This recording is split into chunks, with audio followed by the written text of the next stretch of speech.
99% of people are not willing to do what it takes to make their dreams come true. The Marines have a saying, everybody wants to go to heaven, but nobody wants to die.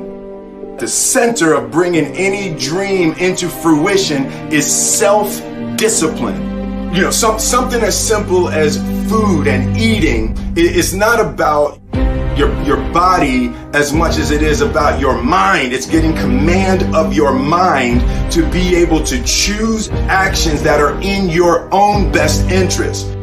Every day we are choosing that's not in our own best interest.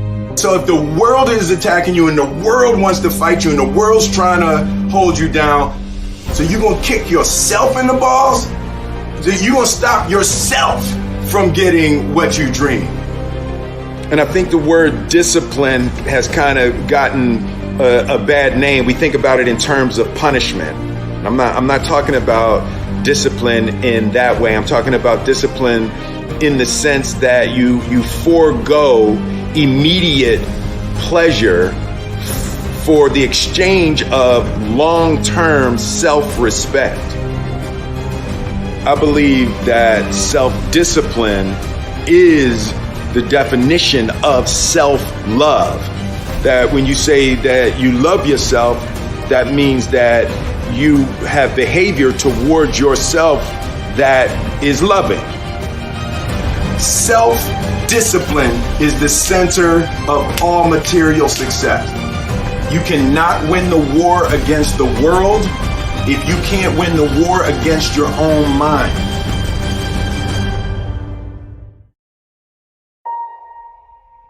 Self-love is when you say to yourself, oh man, look, I know you and that girl got a real connection. I know y'all vibe, but that's your girl's cousin. So I love you too much to let you do that.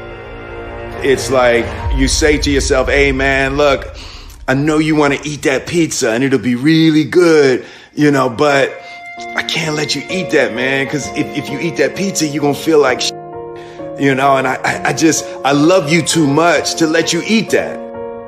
Self-love is, hey, look, I know you got a test on Monday, and I know you really want to go out with your friends. It's Saturday night, you want to go out, but if you fail that test, you're not going to feel good about yourself. I love you too much to let you go out tonight. Self-discipline is self-love. If you want to be happy, you have to love yourself, which means you have to discipline your behavior. The road to sustained happiness is through disciplining your behavior. We tend to base our self-esteem on what other people think. And that's not really self-esteem. Self-esteem is supposed to be how we feel about ourselves. And I was just saying how dangerous it is to allow other people to determine how you're going to feel about you. And it's kind of like looking into a broken mirror. You're going to look in a broken mirror and then change your face to try to look good in this defiled, busted, broken mirror. And it just, other people's opinions is a really way to determine how we feel about ourselves.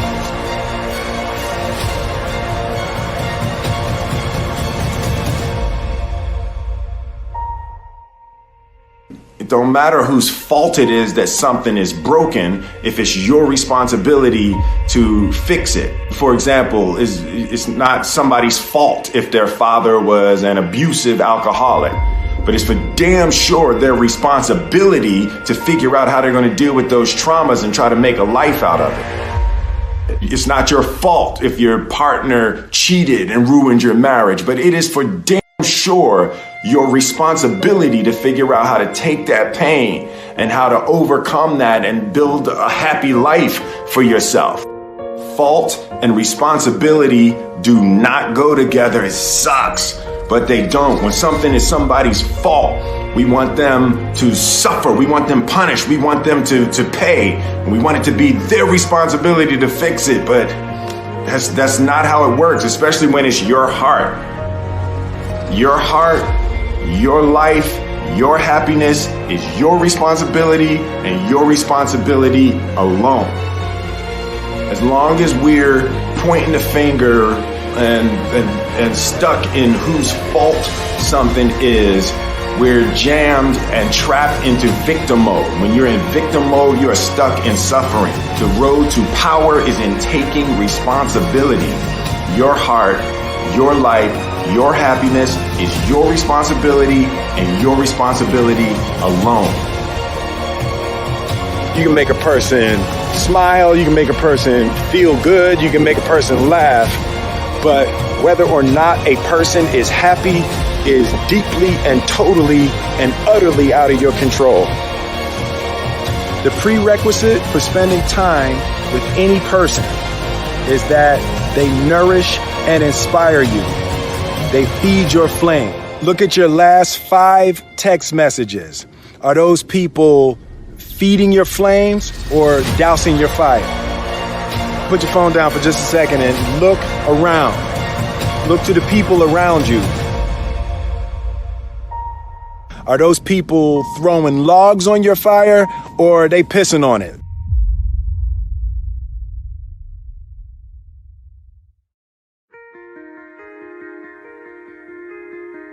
I want my life, I want my work, my family, I want it to mean something. And it's like, if you are not making someone else's life better, then you're wasting your time. The separation of talent and skill is one of the greatest misunderstood concepts for people who are trying to excel, who have dreams, that want to do things. Talent you have naturally. Skill is only developed by hours and hours and hours of beating on your craft. You don't try to build a wall. You don't set out to build a wall. You don't say, I'm going to build the biggest, baddest, greatest wall that's ever been built. You don't start there. You say, I'm going to lay this brick as perfectly as a brick can be laid. There will not be one brick on the face of the earth that's going to be laid better than this brick that I'm going to lay in this next 10 minutes. And you do that every single day. And soon you have a wall. And soon you have a wall. And I think psychologically, the advantage that gives me over a lot of people that I have been in competition with in different situations is it's difficult to take the first step when you look how big the task is.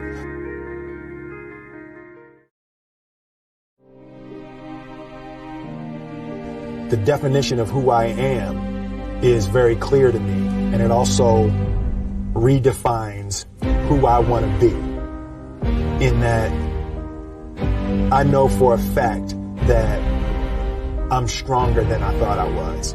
You know, you can't help but ask yourself the question, what would I do if I was in Muhammad Ali's shoes?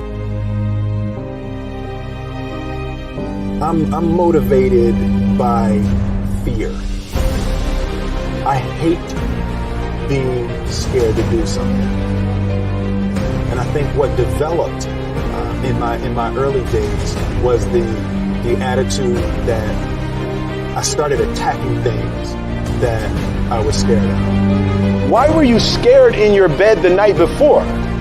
What do you need that fear for?